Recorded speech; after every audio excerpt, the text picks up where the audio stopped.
In today's video, I am going to teach you how to get Access Token Shopify. To begin, open your web browser and sign in to your Shopify admin for the store you want to work with. Make sure you are logging into the correct store, especially if you manage more than one.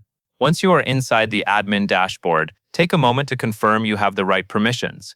Access tokens and app settings are usually only available to store owners or staff with app management access. Next, look to the left side navigation and go to Settings. Settings is where Shopify keeps the main configuration options for your store, including the area where apps and integrations are managed. Inside Settings, find and select Apps and Sales Channels.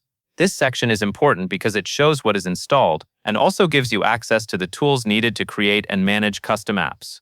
From there, locate and click Develop Apps. If this is your first time in this area, Shopify may display an information screen about developing apps. Read it briefly so you understand that these tools are intended for building integrations for your store.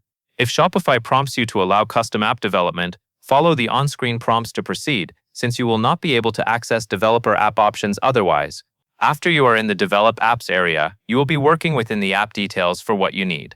Continue to the Catalogs section, then find the value labeled as the API key. At this point, copy the API key exactly as shown. Be careful to copy the full value without any extra spaces at the beginning or end.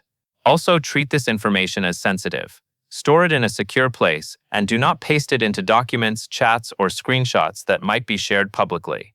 Once you have copied the API key from Catalogs, you have successfully gathered the key information required from Shopify admin as shown in this process. And that is all there is to it.